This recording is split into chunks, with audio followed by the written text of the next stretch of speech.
There are moments in every marriage when distance grows silently. Moments when two people who once shared everything suddenly share very little. Silence replaces laughter. Tension replaces ease. And the small things that once felt insignificant begin to feel enormous. But in the midst of all this, within the quiet space where conflict lives, there is one area of connection many couples underestimate. One area that holds the power not only to soothe wounds, but to restore something far deeper than harmony. It is the role of intimacy, of sexual connection, in healing relationship conflicts.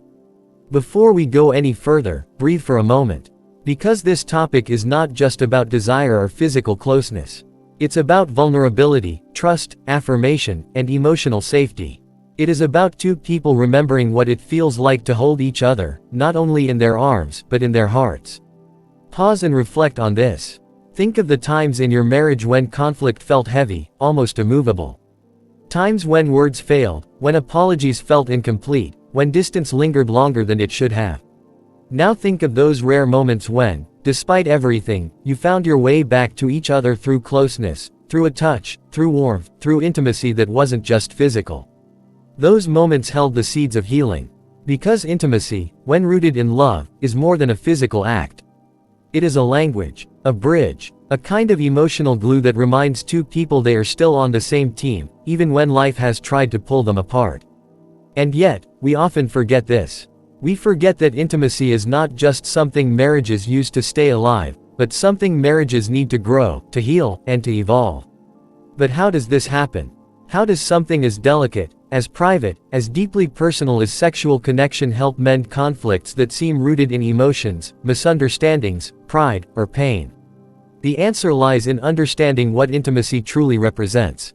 Intimacy, within marriage, is a safe space where defenses fall. It is the one place where ego does not win, where power struggles dissolve, where words are no longer the only tools for communication, where giving and receiving become an act of unity rather than negotiation.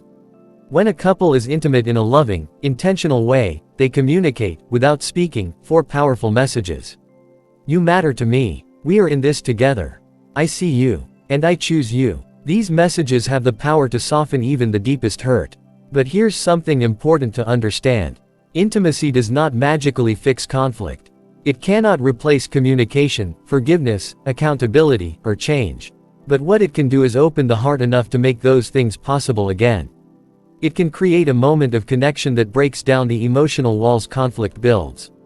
Imagine two people standing on opposite sides of a high fence built from anger, pride, exhaustion, and unspoken expectations. Words alone sometimes feel too weak to break through. But intimacy can create an opening, a doorway, through which understanding can re-enter. This doesn't mean that intimacy should ever be used as manipulation, or a substitute for responsibility. It is not a bargaining tool. It is not a mask to cover wounds. It is not a shortcut. It is a meaningful complement to healing, not a replacement for the deeper work marriage requires. Yet when approached with compassion, intention, and heart, intimacy becomes one of the most potent healing forces in a marriage. Think about why. Think about how conflict works. Conflict makes people withdraw. Conflict makes people protect themselves. Conflict makes people avoid vulnerability. But intimacy invites the opposite.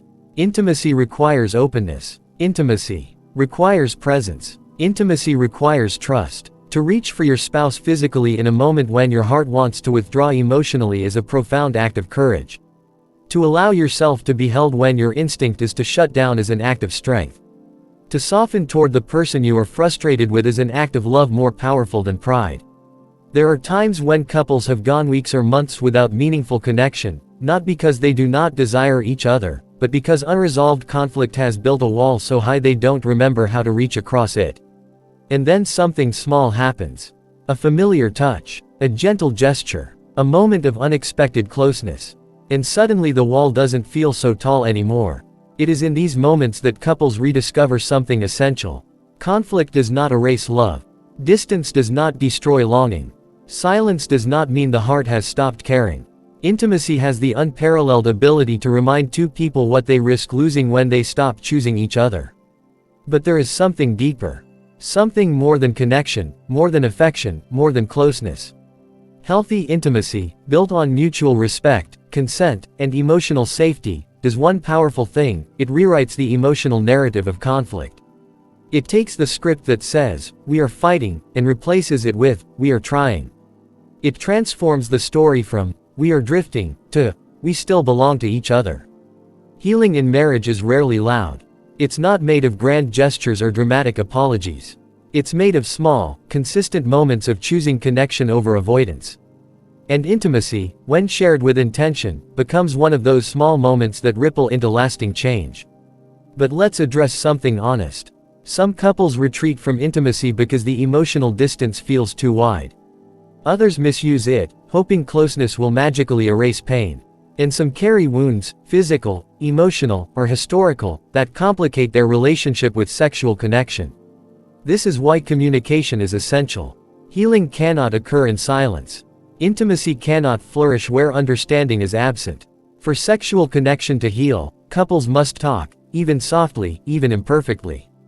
They must express needs. They must share fears. They must be honest about hurt. And they must understand each other's emotional worlds. Intimacy without communication is fragile. But intimacy supported by communication is powerful. Picture this deeply human truth. Every act of intimacy in marriage is supported by unseen emotions: trust, affection, respect, hope. When conflicts weaken these emotions, intimacy weakens too. But when couples rebuild these emotions, even slowly, intimacy becomes the reward. It becomes the celebration of progress, the affirmation of effort, the reminder that healing is happening. And perhaps this is the most powerful role of intimacy in healing conflict. It gives couples something to look forward to again. When people fight, they often lose sight of the future. They focus on what went wrong, what was said, what was done. But intimacy is future-oriented. It whispers, "we still have something worth nurturing."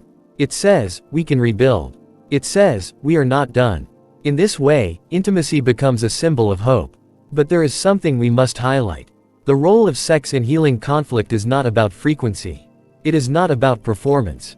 It is not about pressure. It is about connection. Even non-sexual closeness, touch, affection, tenderness, plays a similar role. What matters is the intention to reach for each other instead of retreating from each other. A couple holding each other with sincerity can heal more than a couple who shares physical closeness without emotional presence. Because intimacy is about being there, not just in body, but in heart. Take a moment here. Imagine a couple sitting in silence after an argument. The room still feels tense.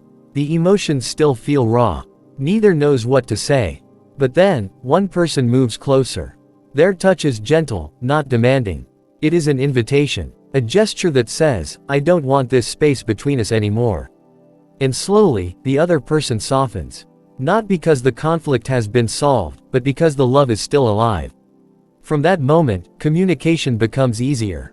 Apologies become more sincere. Listening becomes more earnest. Healing becomes possible. This is the quiet power of intimacy. It is the reminder that even in conflict, two hearts can still reach for each other.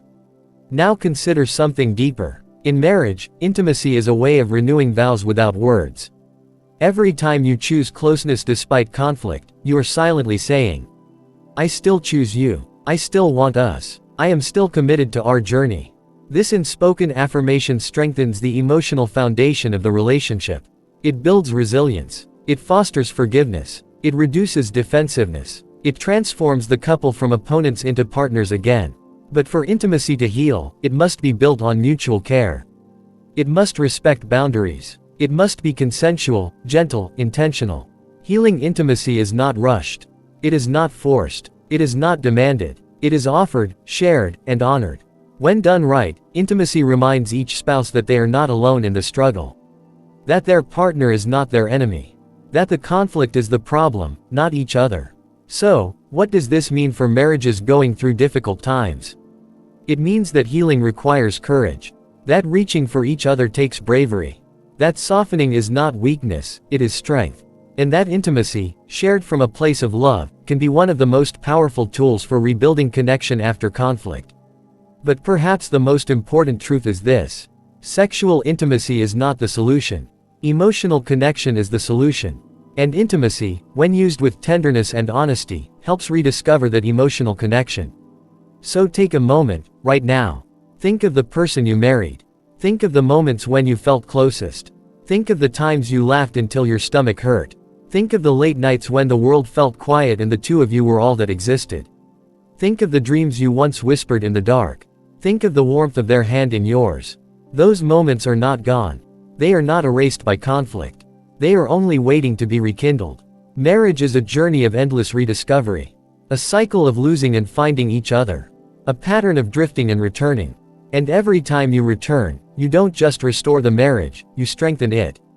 Intimacy, when honored and nurtured, becomes the compass guiding you back to each other again and again. So choose closeness. Choose vulnerability. Choose presence. Choose the gentle courage of reaching out. Choose the healing power of connection. Because in marriage, intimacy is not just a gift. It is a language of love. It is a path to healing. It is a reminder that even in the midst of conflict, two hearts can still find their way home. And in the end, that is what every marriage longs for. Not perfection, not conflict-free living, but the unwavering decision to keep coming back to each other with love, with forgiveness, with tenderness, and with hope. Let this be your reminder today. Healing is possible. Closeness is possible. Rediscovery is possible. And the bond you share is worth fighting for, worth nurturing, and worth holding on to. So breathe, reach out, rebuild slowly, and let intimacy become the bridge that leads your marriage toward understanding, toward unity, and toward a love that refuses to quit.